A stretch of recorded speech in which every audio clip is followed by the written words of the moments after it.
देखो भाई 11वीं क्लास का टॉपिक चल रहा है हम लोग का, और 11वीं क्लास में हम लोग क्या पढ़ रहे हैं। चलिए बिजनेस स्टडी का पहला लेसन हम लोग पढ़ रहे हैं इसमें, ठीक है। बहुत ही आसान और बहुत ही सिंपल लेसन हम लोग का है,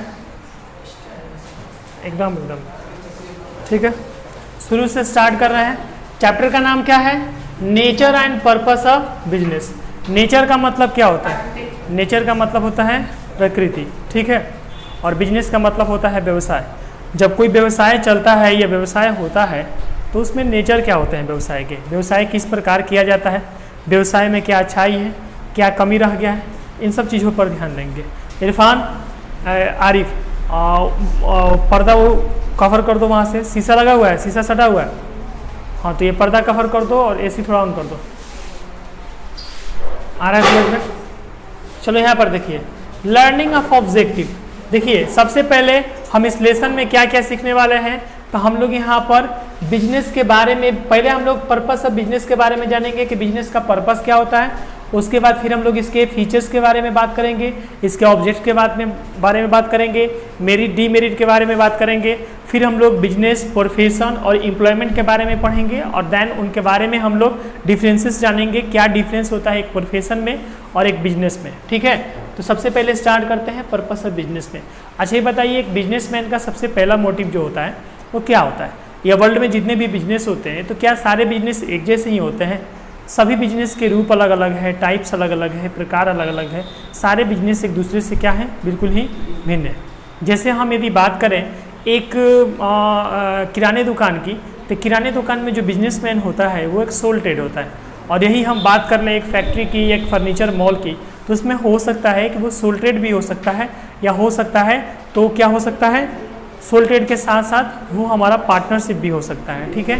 अब रिलायंस कंपनी, टाटा कंपनी या अन्य कंपनियों की बात करें तो उसमें कंपनी सेशन स्टार्ट होते हैं। ठीक उसी प्रकार बिजनेस की क्राइटेरिया अलग है और प्रोफेशंस की क्राइटेरिया अलग है। प्रोफेशंस का मतलब क्या होता है? प्रोफेशंस जो होता है, professions based on the skills and knowledge and degrees.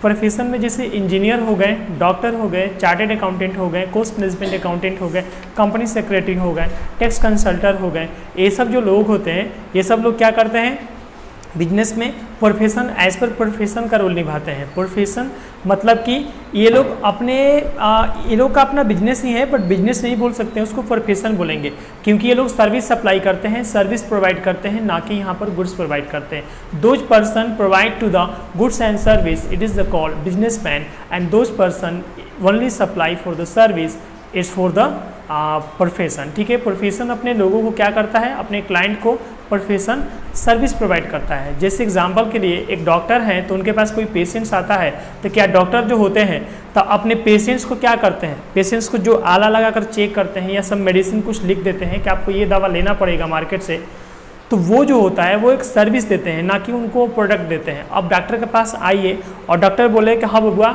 ये आला ले लो, अच्छा इंजेक्शन भी तुम ले लो, ये चीज़ भी ले लो, मेरा पर्दा भी ले लो, मेरा कपड़ा भी, मेरा टाई भी लेके तुम जाओ। ऐसा कुछ होता है क्या? बिल्कुल ही नहीं होता है। ये डॉक्टर जिस टेबल पर बैठाते हैं तो क्या वो टेबल बेचते हैं क्या? नहीं।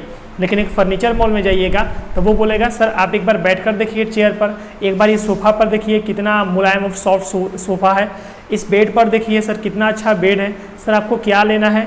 तो वो आपको क्या देंगे? वो आपको सर्विस भी देंगे और आपको गुड्स भी प्रोवाइड करेंगे। बट प्रोफेशन में आप चार्टेड अकाउंटेंट के पास, डॉक्टर के पास या इंजीनियर के पास, या खुद में एक टीचर हूँ, एक टीचर के पास जाइएगा तो हम लोग केवल सर्विस दे सकते हैं। ये नहीं है कि हम लोग कॉपी किताब उठाकर आपको दे देंगे कि आप ले जाइए, क्योंकि हम लोग सर्विस प्रोवाइडर हैं, गुड्स प्रोवाइडर हम लोग नहीं हैं। इतना चीज़ समझ में आ गया कि एक बिजनेस में और एक प्रोफेशन में क्या डिफरेंसेस होते हैं। देखिए डायरेक्ट हम लोग चलते हैं मेन टॉपिक पर।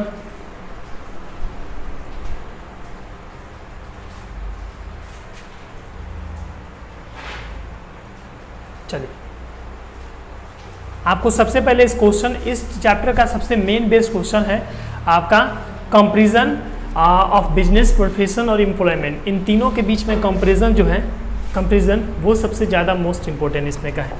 इसके बाद ही हम लोग फीचर या अन्य चीज़ों के बारे में समझेंगे। सबसे पहले यदि हम लोग बिजनेस की बात करें तो बिजनेस का क्या होता है, मॉडल ऑफ एस्टैब्लिशमेंट क्या होता है, the entrepreneurs decision and other legal formalities if necessary.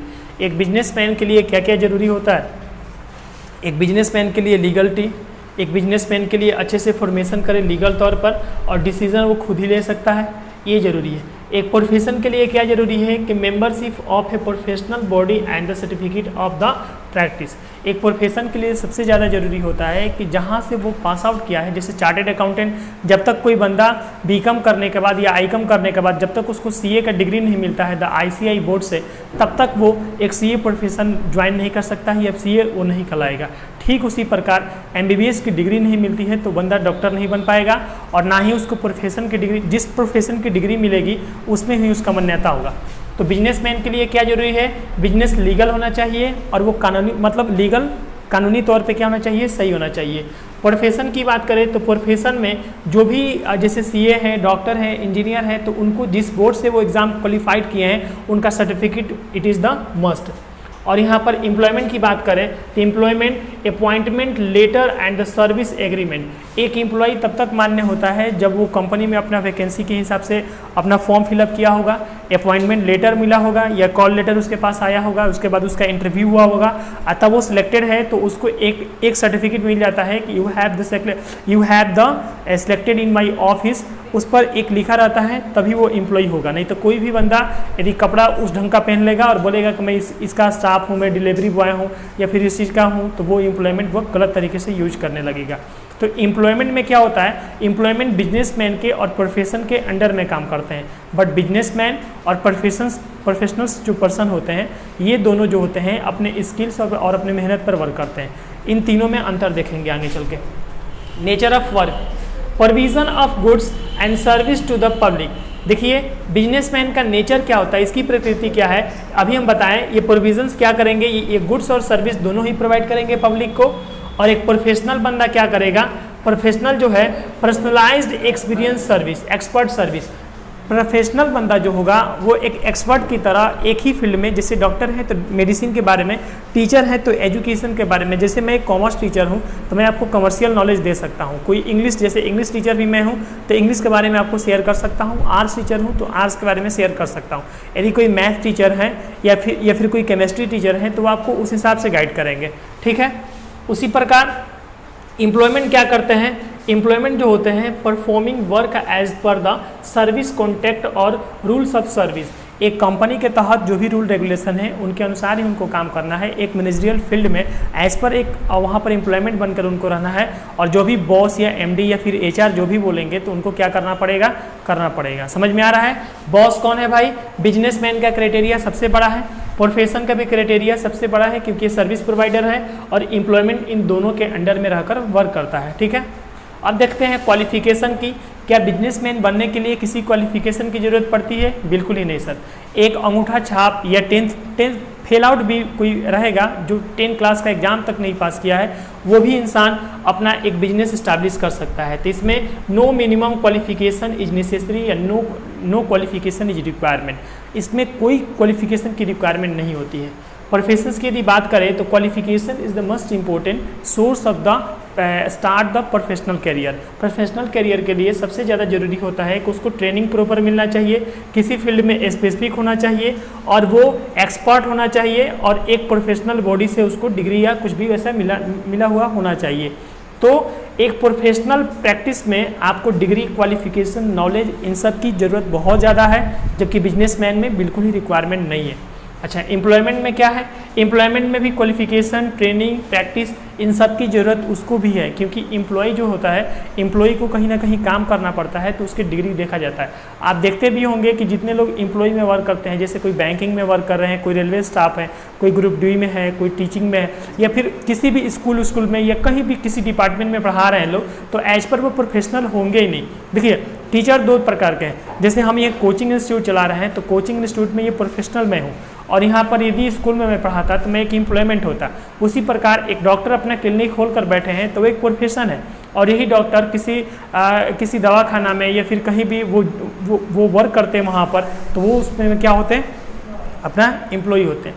इसी प्रकार इंजीनियर है, इंजीनियर खुद का अपना ऑफिस खोलकर बैठेंगे तो प्रोफेशन, और इंजीनियर किसी कंपनी में वर्क करेंगे तो एम्प्लॉयमेंट। ठीक है, तो एम्प्लॉयमेंट में क्वालिफिकेशन, डिग्री, ट्रेनिंग सब कुछ जरूरी है, नहीं तो कंपनी नहीं रखेगी।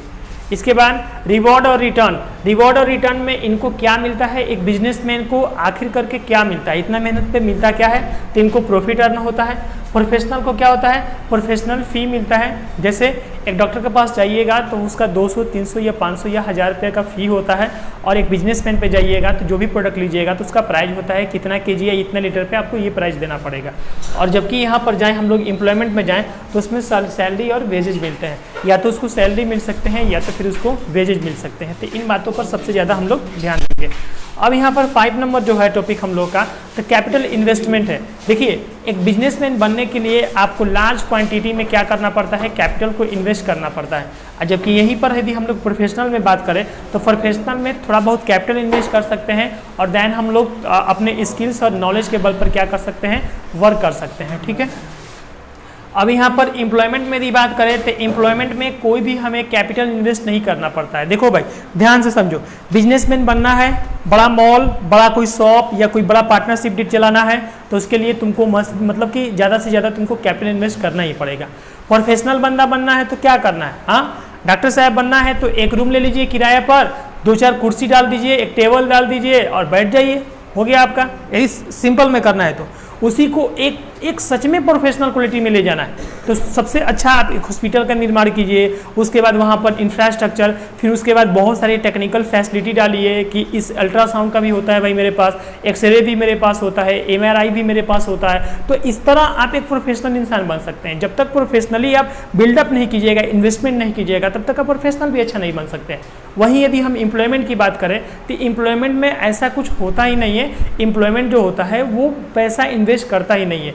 कहीं भी जैसे एम्प्लॉई हैं, अपना सिलेक्शन ले लिए किसी डिपार्टमेंट में और वो जॉब कर रहे हैं, तो उनको पैसा कहाँ लगा, उनका तो डिग्री और नॉलेज और उनका जो सर्टिफिकेट है वो लगा। समझ में आ रहा है? बिजनेस में जरूरी है पैसा, बिल्कुल। प्रोफेशन में कैपिटल जरूरी है, इट मस्ट बी रिक्वायरमेंट, और इसमें नो हैज़ द रिक्वायरमेंट। ठीक है, यहाँ तक आपको ये क्लियर हो गया।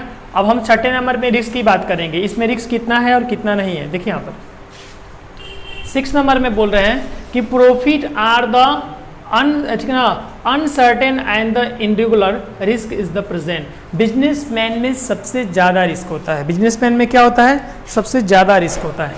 यदि रिस्क नहीं होगा तो वो बिजनेसमैन कहलाएंगे ही नहीं। कहलाएंगे क्या? बिल्कुल ही नहीं। और यदि हम लोग यहाँ पर प्रोफेशनल में बात करें तो fees generally regular and certain some risk. Businessman में जो है तो वो गुड्स बर्बाद हो सकता है कि जो प्रोडक्ट लाया है वो प्रोडक्ट एक्सपायर हो जाए, या हो सकता है कि जो प्रोडक्ट बेच रहा है उसमें चूहा वगैरह काट कर वेस्टेज कर दें, या हो सकता है कि जो पार्टी गुड्स ले गया है उधार बाकी लगाकर आपका पैसा डुबा दे। तो ये सब रिस्क बिजनेसमैन में बने रहते हैं। प्रोफेशन में क्या होता है, प्रोफेशनल लाइन में फ़ी जो होता है, फीस का रिस्क सबसे ज़्यादा बनता है, क्योंकि डॉक्टर मान लीजिए पेशेंट्स को देख लिया, उसको फ़ी प्रॉपर नहीं मिल पाया, तो इसमें फ़ी का रिस्क रहता है। इसलिए लिखा भी गया है यहाँ पर fees generally regular and the certain some risk. इसमें केवल फ़ी का रिस्क रहता है, बट एक बिजनेस में बहुत सारे रिस्क रहते हैं, गुड्स पर लेकर, पैसे पर लेकर, लेनदारी देनदारी पर लेकर, ऐसे बने रहते हैं। और इसमें यदि बात करें तो फिक्स्ड एंड रेगुलर पे नो और लिटिल रिस्क बोलेंगे हम लोग कि देखिए एक प्रोफेशनल बंदा है उसको फ़ी का रिस्क है, बिजनेसमैन को क्या है, गुड्स प्रोडक्ट और बाकी अमाउंट का रिस्क है। और जब एक एम्प्लॉयमेंट जो है जैसे गवर्नमेंट जॉब कर रहा है या प्राइवेट जॉब कर रहा है, तो एक डिपार्टमेंट में जॉब कर रहा है, उसको तो टेंशन है नहीं कि आज कितना बिका, कल कितना बिकेगा, एनुअली प्रॉफिट क्या हुआ, लॉस क्या हुआ। वो बंदा क्या करेगा, वो बंदा बस एक फिक्स प्राइस पर वहाँ वर्क करेगा, 35-40 हज़ार जो भी उसको सैलरी मिल रहा है उस पर वो वर्क करेगा, है कि नहीं है? तो एक एम्प्लॉय को जो रिस्क है वो लिटिल रिस्क या फिर नो रिस्क होता है। ट्रांसफ़र ऑफ इंटरेस्ट की बात करें तो ट्रांसफ़र इज़ द पॉसिबल। आप अमाउंट में मतलब जैसे ही बिजनेस में इन्वॉल्व होते हैं तो वहाँ पर आप अपना अमाउंट कहीं भी ट्रांसफ़र कर सकते हैं, अपना बिजनेस भी आप कहीं सेटअप कर सकते हैं। मान लीजिए कि आप आरा में अपना बिजनेस चला रहे हैं, नहीं चल रहा है तो पटना सिटी में ओपन कर दीजिए, या कहीं भी जहाँ आप कर सकते हैं वहाँ कर लीजिए। यहाँ पर देखिए नो पॉसिबल, इनका ट्रांसफ़र जल्दी पॉसिबल नहीं हो पाता है क्योंकि एक नाम एक स्थान के वजह से, हालांकि ये भी अपना प्रोफेशनल रूप से ट्रांसफ़र कर सकते हैं और नहीं भी कर सकते हैं। यदि नाम और ख्याति ज़्यादा हो चुका है तो नहीं कर सकते हैं। अच्छा, हालांकि वो अपना बिजनेस बदल सकते हैं। बिजनेसमैन में ये है कि बिजनेस वो है वो इंटरेस्ट पर अपना क्या कर सकते हैं, ट्रांसफ़र कर सकते हैं, बट प्रोफेशनल नहीं कर सकते हैं। डॉक्टर हैं तो डॉक्टर जैसा ही वर्क करेंगे, टीचर जैसा वर्क नहीं करेंगे, ठीक है। और इसमें क्या होता है, एम्प्लॉयमेंट जो होता है ये भी नॉट पॉसिबल। एम्प्लॉयमेंट में भी क्या होता है, यदि कोई बंदा कॉमर्स पढ़ा है तो अकाउंटिंग का ही वर्क करेगा, डॉक्टरी का तो वर्क करेगा नहीं। जस्ट लाइक इसमें भी चांसेस कम ही रहते हैं। Code of conduct, code of conduct की बात करें तो no code of conduct is a prescribe, इसमें कोई भी कोड ऑफ कंडक्ट की प्रिस्क्राइब नहीं होती है। जबकि यही बात करें प्रोफेशनल कोड ऑफ कंडक्ट की तो इसमें फ्लोवर्ड होते हैं। आ रहा है समझ में। और एम्प्लॉयमेंट में क्या होते हैं, employment normal of behaviour let down by the employer are to be the followed.